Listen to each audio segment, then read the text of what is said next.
All right, welcome back. This is the Battle of Zurich from Première Gloire, Jours de Gloire, day 2 of the battle.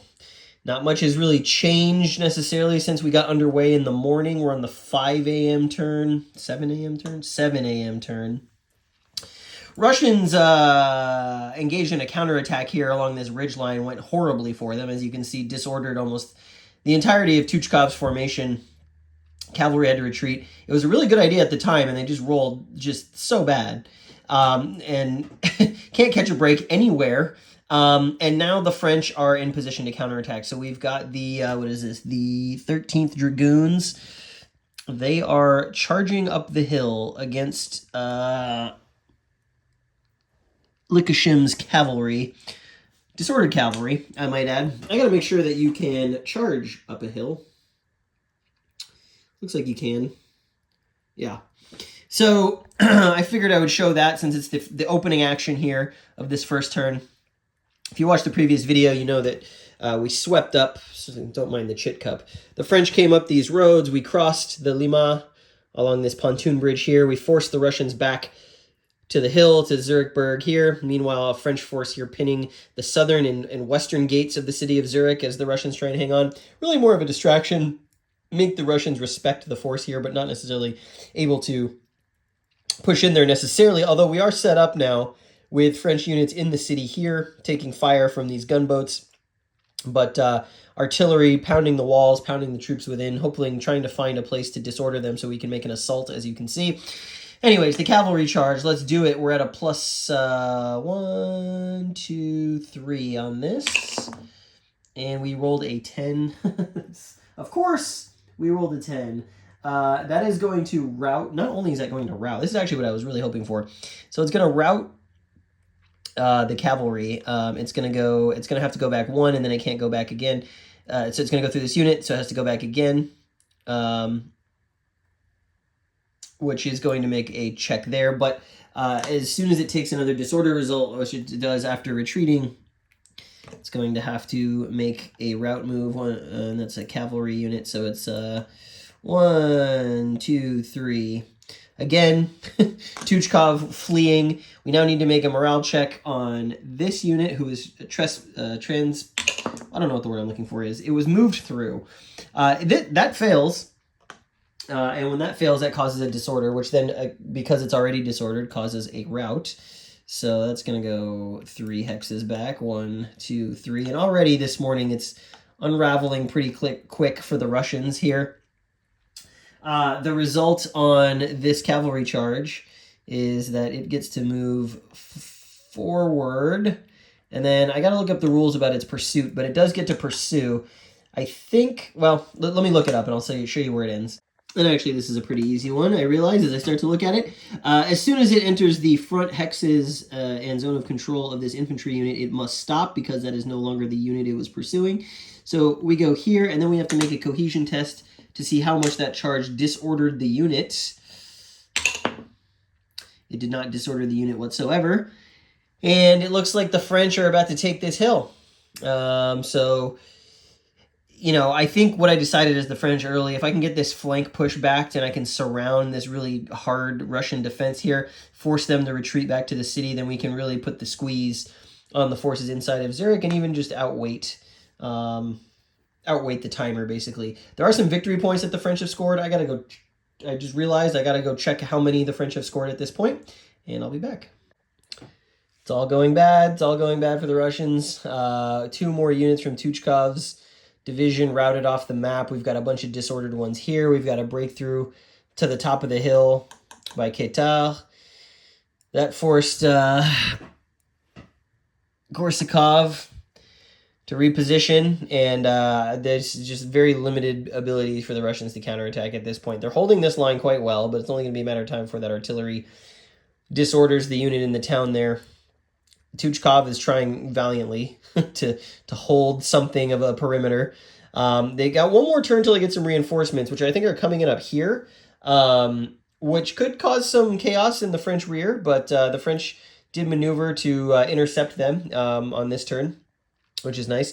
The only bright spot for the Russians is that 2 Russian infantry units, the ones under Markov, who started way over here as these like forward scouts, did manage on the last turn to get out of dodge. They retreated up this road. That's going to score the Russians some points at the end. But unfortunately for them, French points from purely having this unit inside of Zurich is sitting at 8 points now. This is about 8 points as well, but then we've got all these other casualties over here that the Russians have taken. You can see how many of Tuchkov's units have routed, a couple of other from Markov. So French in a commanding lead at this point. And every time the Russians get up the nerve to try and counterattack, they thought about doing it here, but something goes wrong and they give up this position and it's all over. So they're just playing very conservatively at this point. We are starting the 9 a.m. turn. Only 5 turns to go in this game, and we're going to play it out. It's all starting to feel a little bit inevitable for the Russians as the French push is on. Katard has come over the hill, has driven a wedge here between the front line and Korsakov's command center area. He did, I mean, I put a cavalry unit with him, not expecting him to be attacked, and it's a good thing I did, otherwise that would have been very disastrous as they broke through. The French broke through from the top of the hill. We have more of Tuchkov's division routing, but the Russians did get some punishment in, kind of back and forth. A lot of the artillery around the city is causing some havoc. So the French here were disordered. That's going to make life tough for them as they try and hold on for those victory points here in the sort of southern reaches. Some fire here ineffective, but the Mortier's artillery here did manage to disorder the Russians under Essen on the western gate. Unfortunately, we didn't get a chance to... Oh, we did get a chance to attack, and I never rolled it. That would be 15-6. So that would be 2-1 plus 2, plus 3 is plus 5, minus 6, minus 1. I probably still would not have done it. Minus 1, that's really tough to overcome. That's not really tough, but this is my only chance here, so I don't want to waste it there. Maybe I can get some more artillery fire on that unit, force it to flee, and then I can just walk in. We'll see what happens.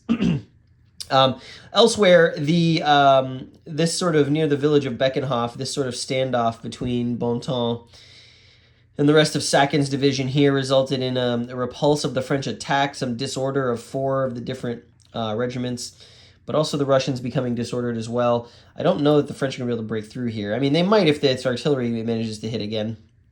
This unit is heading north because they sense or perhaps have gotten word that the Russians are going to be bringing reinforcements this turn, and I believe they come on this road. So that should help things a little bit, but I don't know that it's going to be enough. We're heading into it's Gudovich who's coming on. We're heading into the 11 a.m. turn and onward. All right, stiff Russian resistance has kind of put the hurt on Gazan's division, green one. You can see that some of them turned around to stop the oncoming Russian cavalry. We had a cavalry charge here, didn't go so well. This Russian cavalry pushed back this unit on top of this hill, trying to contain that so we can continue with the assault here, but it's kind of thrown everything into confusion for the French. This artillery had to turn around. We did manage to rally some of Bontemps' division here, so we've moved in, trying to take out this final unit. We actually have one routing. The artillery struck again, routed another of Sakin's infantry. But Katard is disordered, and this little Tuchkov counterattack actually destroyed Gazan's artillery, which is up here. It was turned around to face these oncoming cavalry, and then suddenly there was a combat that went badly for the French on the attack, and that allowed Tuchkov to kind of consolidate and drive forward. And they've opened a little gap here. And nothing really going down here. The French managed to get another unit into the city to just kind of shore up these defenses. Artillery, even though point blank, it's been very ineffective with all these buildings. Tough to hit them. And I think the French are just waiting out the clock at this point. Looking like it'll be a French victory, but those 2 artillery units did throw a little bit of a scare into the victory point calculation. So we have got 1, 2, 3 turns left. Should go pretty quick. Apologies, I don't have much to say. There's just not a lot moving here. I mean, obviously taking the artillery was huge, but pretty static at this point. It's Russians are holding out and pushing back pretty hard, and the French just can't seem to find a way to continue the momentum. We've had a reversal of fortune in this melee around the hill north of Zurich. The French lined up and wanted to make an attack, and so they were forced to commit down the line in order for each stack to be able to attack the stack that it wanted to ahead of it. We did force back Tuchkov's units, took part of the hill, and really drove in there. But this attack down here against this hex ended up being disastrous for the French. They were driven back to Massena's command post at Beckenhof, and the result authorized the defender to countershock, which means they were able, if they wanted to come down off this hill and make an attack against a stack that they choose. They don't have to attack both of them per the normal rules. And that's going to mean that Bontemps' artillery battery, by far the artillery battery that's most powerful for the French, is straight out eliminated by that particular counter-shock maneuver, because artillery on its own, and they had moved up to put some fire into the city thinking they were safe, that unfortunately is going to really threaten the French ability to break into Zurich from the north at this point. And we've got some fresh Russian units now facing down Massena on his right flank with no support in behind, thanks to this sort of like diversionary cavalry attack by those Russian reinforcements. So it's going to make the final few turns quite interesting to see what happens to the French position, which they thought was pretty secure. Now suddenly maybe less stable than they would be hoping for. Penultimate turn complete. We are one turn away from the end of the battle. Russian counterattack did push the French back, did compromise their positions. We've got sort of the fatigue and chaos of this extended two-day battle starting to take its toll on both sides, really, but more so the French now.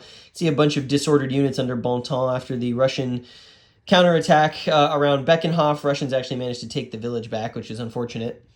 Some scattered formations around the hill as the fighting intensifies. We've kind of formed up into lines here, but a lot of these disordered units aren't going to be able, they can't attack, so they're just kind of playing defense. The Russian strength is such that they can't actually effectively counterattack, and now that we've kind of reformed into line, it's going to be real hard for either side to break this kind of stalemate.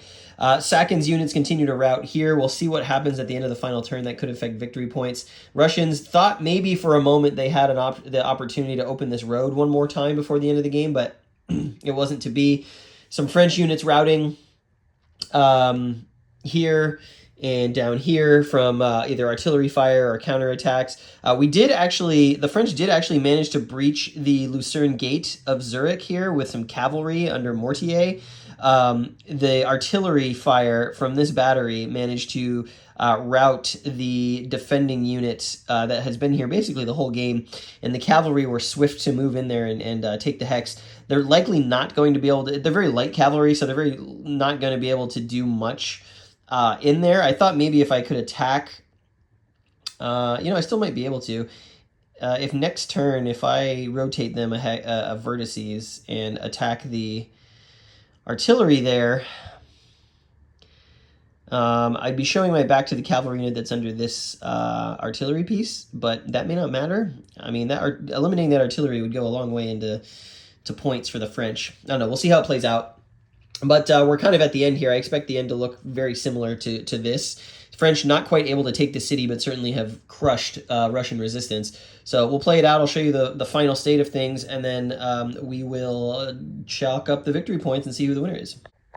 We are done. The Battle of Zurich, 1799 complete. And as you would expect, it is a French victory. Final score 37-18. All the French needed was a spread of 7 or more points, which they got. So this goes along historical lines pretty conclusively for the French. The Russians did have a pretty good last couple of turns, it actually turned out. As their defensive perimeter started to shrink, they found some opportunities for counterattacks, really disrupted the French plans. You remember that Massena and Bontemps had kind of had taken Beckenhof finally and were about ready to march on the city, but the Russians counterattacked pretty aggressively. We got some good artillery shots there, some chaos from these Russian cavalry in the rear, and this is where it ends. I guess presumably at this point, the Russians would probably try and withdraw to the east, since that road is still open. Let's, hypothetically speaking, if this were a real battle. And the French would claim victory by taking the city. So this is a lot of fun. It's interesting because, you know, like I said in my playthrough of Rivoli, this system grows on me the more and more I play it. And you know, I'm still looking for that like Napoleonic grand tactical slash, you know, brigade level system. I really like Library of Napoleonic Battles, but I do think that the combat in this system, in this particular game, feels a little bit more dynamic. Even if I don't really like the combat table all that much, but there's some nuances there that you really only get if you play it a bunch. And so, yeah, we are halfway through Premiere Gloire now with these two. And then the next two coming up are Marengo and Montebello, which are a bit smaller, or at least I think Montebello is a bit smaller. I'm excited to get into those. Here's the casualties at the end of the game. The Russians actually did quite a number on the French artillery in this battle, but they only actually eliminated 2 combat units, or 2, you know, non-artillery units through the whole thing. Tuchkov's division, the brown there, really taking the brunt of the punishment, but he was also the largest Russian formation on the map, so makes sense.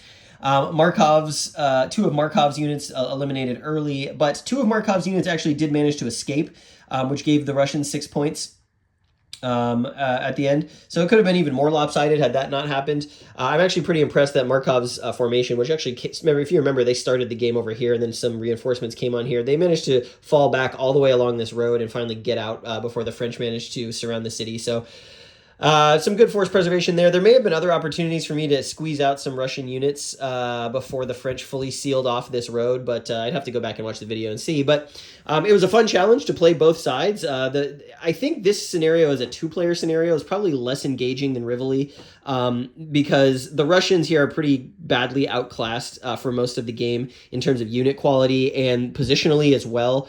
It's really tough to find defensive ground that you can hold and then counterattack from, just given the nature of having to hold the city for the first day, so the French don't get it. You have to contribute a large portion of your starting forces to garrisoning the city, because the French can just, when they come on, they can just come up the road and start to lay down some artillery fire. So I don't know how I don't know how fun it would be to play the Russians head to head in this scenario, but you never know. I mean, the combat system can be somewhat swingy if you get some really bad die rolls on the extreme ends, and that could potentially open up some possibilities. I think also I didn't make the best use of my formation, so what I should have done is when Sakin came in, the blue one, I should have pulled Essen out to help Tuchkov, and that would have helped with some of my special chits that I had with the Russians to be a little bit more efficient. But that's some learnings for next time if I end up playing this.